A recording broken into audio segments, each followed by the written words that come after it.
જય માતા ખેડૂત મિત્રો, આજે તારીખ 10 સપ્ટેમ્બર 2024 ને આજની સવારની હવામાન અપડેટની અંદર માહિતી મેળવીએ તો ગુજરાતમાં ગુરુવારથી ફરી વરસાદનો નવો રાઉન્ડ આવી રહ્યો છે. બંગાળની ખાડીની સિસ્ટમની અસર ગુજરાતમાં ફરીવાર જોવા મળશે. ભારે વરસાદનું અનુમાન છે, તો સંપૂર્ણ માહિતી મેળવીશું કયા ભાગોની અંદર વરસાદનો રાઉન્ડ જોવા મળશે, કયા ભાગોમાં ભારે વરસાદ નોંધાઈ શકે છે, તેની સંપૂર્ણ માહિતી મેળવીશું.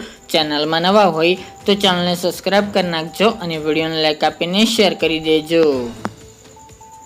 ગુજરાતમાં ફરીવાર સાર્વત્રિક વરસાદની શક્યતાઓ જણાઈ રહી છે, કારણ કે બંગાળની ખાડીમાં એક નવી સિસ્ટમ સક્રિય બનતા ગુજરાતમાં 5 દિવસ સુધીનો વરસાદનો નવો રાઉન્ડ જોવા મળશે. રાજ્યના મોટાભાગના વિસ્તારોમાં વરસાદે વિરામ લીધા બાદ ફરીવાર વરસાદની એન્ટ્રી ગુજરાતમાં જોવા મળી શકે છે. ત્યારે બંગાળની ખાડીમાં સિસ્ટમ સક્રિય બનતા 12 સપ્ટેમ્બરથી વાતાવરણમાં ફરીવાર પલટો આવે તેવી શક્યતા જણાઈ રહી છે. ઉપરાંત 12 થી લઈને 17 સપ્ટેમ્બર દરમિયાન રાજ્યમાં સાર્વત્રિક વરસાદની શક્યતા પણ હાલ તો જોવા મળી રહી છે. હવામાન નિષ્ણાંતોના જણાવ્યા અનુસાર 22 સપ્ટેમ્બરથી પણ એક બંગાળની ખાડીમાં એક નવી સિસ્ટમ બને, જેના કારણે 22 થી 25 સપ્ટેમ્બરમાં ફરી વરસાદી માહોલ ગુજરાતમાં જોવા મળે તેવું અનુમાન રહેલું છે.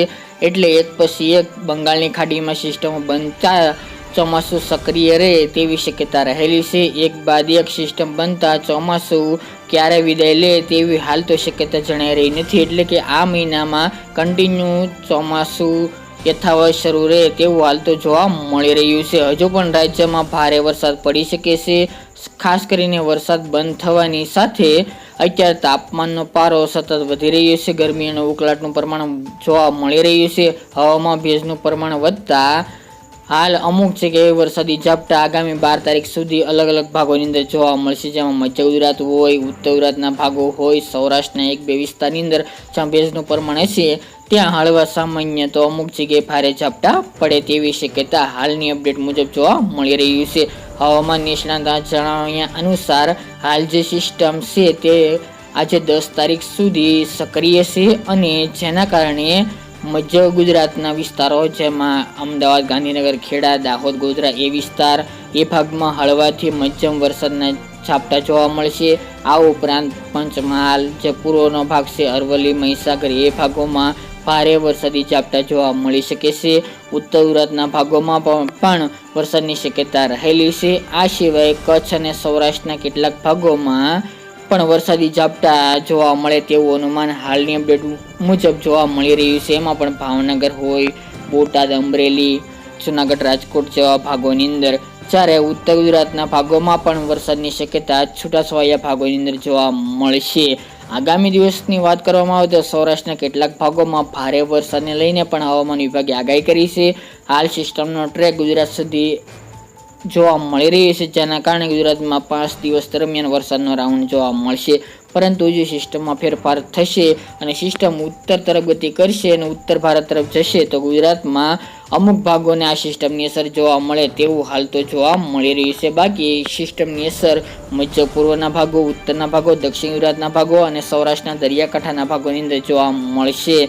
હાલ અમદાવાદ, ગાંધીનગરમાં પણ હળવા વરસાદી ઝાપટા જોવા મળી શકે છે આગામી દિવસમાં. આ સાથે દક્ષિણ ચીન તરફ એક પ્રચંડ વાવાઝોડું બની રહ્યું છે અને આ વાવાઝોડું બંગાળના ઉપસાગરમાં એક પ્રવાહ જે દક્ષિણ ચીન તરફ જાય છે તે પ્રવાહ બંધ થતાં આ વાવાઝોડાના અવશેષો બંગાળના ઉપસાગરમાં આવશે. એટલે બંગાળનો ઉપસાગર વધુ સક્રિય થશે, જેનાથી જે સિસ્ટમ બનશે તેના લીધે 12મી સપ્ટેમ્બરથી ગુજરાતનું હવામાન પલટાશે અને 12મીથી કેટલાક ભાગોમાં ફરી વરસાદી ઝાપટા પડે તેવી શક્યતા છે.